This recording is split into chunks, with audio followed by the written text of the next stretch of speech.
Ladies and gentlemen, boys and girls, it is League Unlock. It is Eric and Mark, and most importantly, it is LCK Power Rankings. We've still got a few weeks left in the regular season, and listen, with the changes to format, with an extra team getting into playoffs, all of a sudden, especially after this week, we have got a heated playoff race for that number 6 seed, Mark, because everybody now is in the conversation from the bottom 5.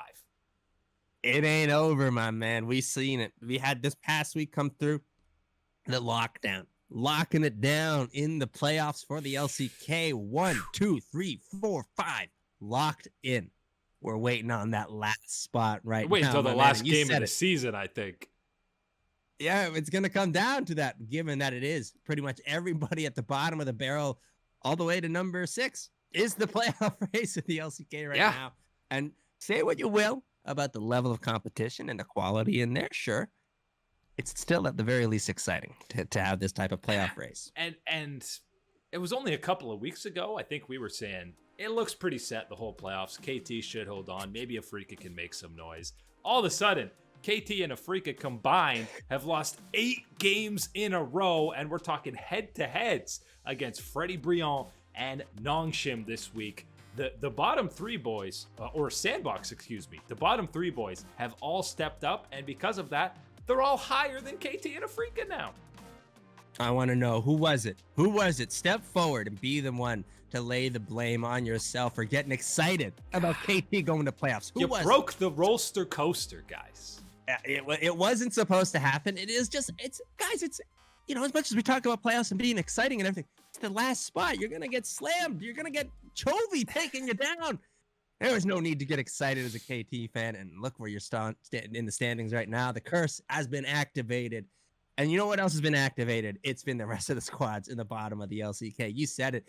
This past week, they really did turn it around. And especially squads like the Bros managing to still get those upset wins. Damwon, T1, Afrika. Who's next on the list, baby? It really steps down after Damwon, T1, Afrika. Doesn't get lower. It's the Bros. We're building up to that. It's okay. We're getting there. And the Bros right now holding themselves in a power ranking spot for the playoffs. Gonna have to see if they can put up a couple more dubs to make sure they're in the actual playoffs. And to be honest, they probably only need 2 more, 1 or 2 more, even depending on last week or 2. It's the crunch time, man. It's the crunch time, but they've looked good. And Nongshim, yes, they got absolutely slammed by Damwon, a couple of the biggest stomps that you're going to see. But you can't take in Damwon games to account for power rankings. They're in their own league. You're number 1, the rest is split. All right, let's do top 9, baby.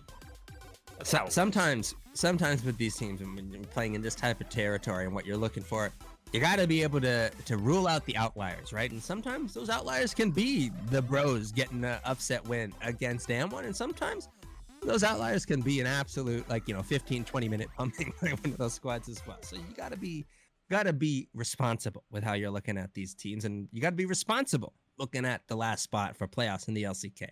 The last Saturday, week 10, Freddie Brion versus Nongshim. I'm calling it. That's your playoff. Whoever wins that is going to playoffs as the 6th seed. I'm ready. The squad of Bros versus the ultimate bro in Peanut on the side of Nongshim, my man. That is the duel of the century. Yeah, it's going to be a fun time. I know it's going to be memed heavily, but seeing this final playoff race with literally 5 teams potentially able to lock up that final spot, who knows? Maybe some kind of miracle run happens for them in playoffs. Probably not, but it's going to be a fun race to close things out. Top 5 in the LCK. It happened, Mark. It finally happened. T1 has climbed.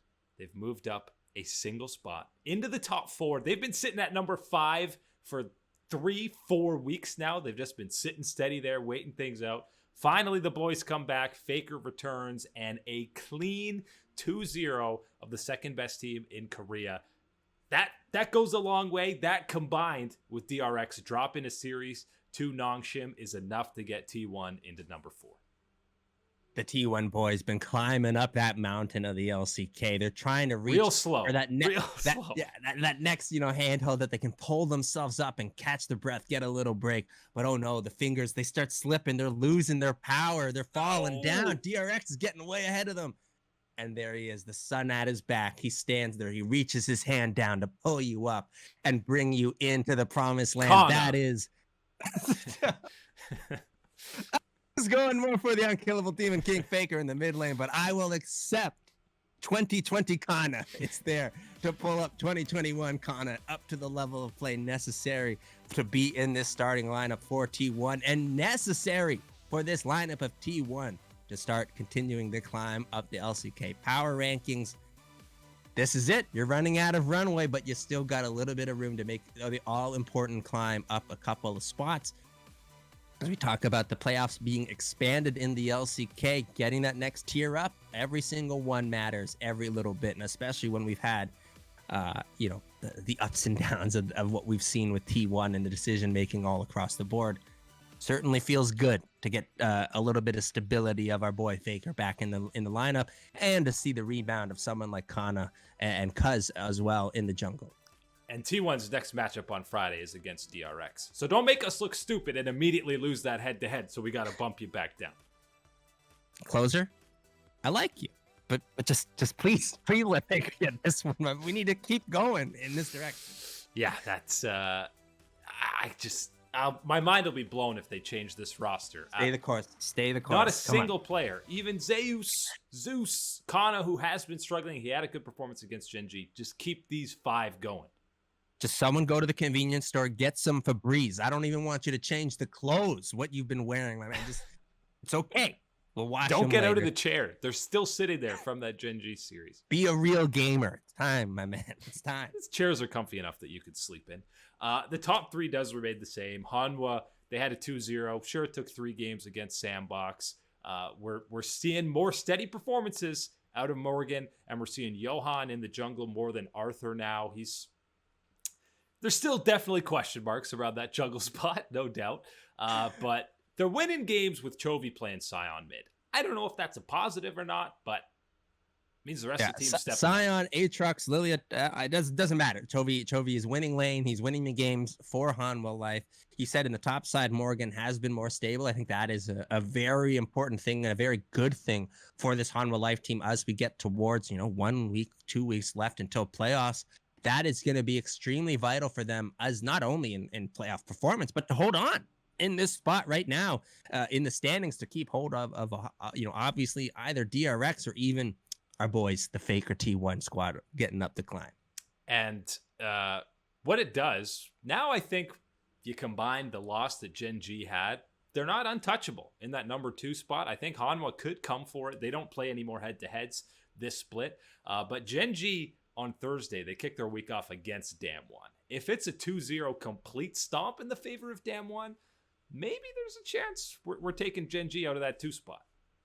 Yeah, I want to see Gen G be for obvious reasons, be competitive against Damwon in that series. But the real thing for me is going to be, obviously, given anything that happens in that series, is the bounce back. That's what I'm looking for from this Gen G squad, is that still, whether this week or next week, need to be able to provide that level of play and that bounce back mentally into your next series to keep providing confidence in you as the number 2 team in the power rankings. Otherwise, as you said it, what we have been seeing, the little strides from a squad like Hanwha Life, knowing that T1 is making that stride up the list, DRX still holding on, absolutely not a complete safe zone for Gen G at number 2. And it's a very safe zone at number 1 for Damwon. They've already clinched number 1. They've clinched number 1 in the power rankings. I don't care how the rest of the season goes. But this series against Nongshim, oh man, it just feels like all the champions on Damwon have like 100 extra health that no one else has when they play them. So some of these fights in Nongshim, they'd get a clean ace, and everyone on Damwon's at 200 health, and you're like, come on, you couldn't give us like 1 kill, 2? That happens in the LCS. That happens in the LEC. That happens in your solo queue games. And you're saying, you know what? That's blind. That's stupid luck. They just got lucky that it's just a little bit of health coming through. You watch Damwon play and you see these, you're thinking to yourself, that's calculated. That is 200 IQ math coming through to realize that I'm going to have 2 HP left here. No problem. And then someone else jumps in. Oh, now I got 5 health. Now you jump in. Exactly. That's what it has been from them. They're rolling all cylinders right now for the Damn One squad. You got Khan thinking of getting his revenge against G2 for what they did to him while he was with SKT. This is the type of identity that this Damn One has. They are out for blood. They're out for revenge. They are hungry for more. Even as the reigning world champions, they want to get some action at MSI. And it feels like almost people are starting to take for granted this dominance that Damn One's had, because now it's been 2 full splits in the LCK. It was the world championship run, and it's almost just like you're now accustomed to, oh yeah, they beat Nongshim in sub 50 minutes, completely annihilated them. Yeah, that's okay, which is a crazy world. Crazy world to live in. I think if you're becoming complacent with that and other type of things, I think you need to widen your horizons and watch more of League around the world. Because I tell you what, you watch League around the world, you're not seeing a lot of Damn Ones. You're not seeing that level of play. You're not seeing that aggression. And sometimes you might see glimpses of it. You might see 2 days of it from a squad like G2. But it doesn't go on the way it does with Damn One. 2 full splits of that action at the LCK. Let's yeah, all we're take talking a about moment. months after months. So I'll take a moment and just appreciate the dominance that Damn One's showing in 2021. Of course, they're still number 1, but that's it for the LCK Power Rankings. Eric and Mark, as always, and we'll catch you guys and gals on the Flippity Flip.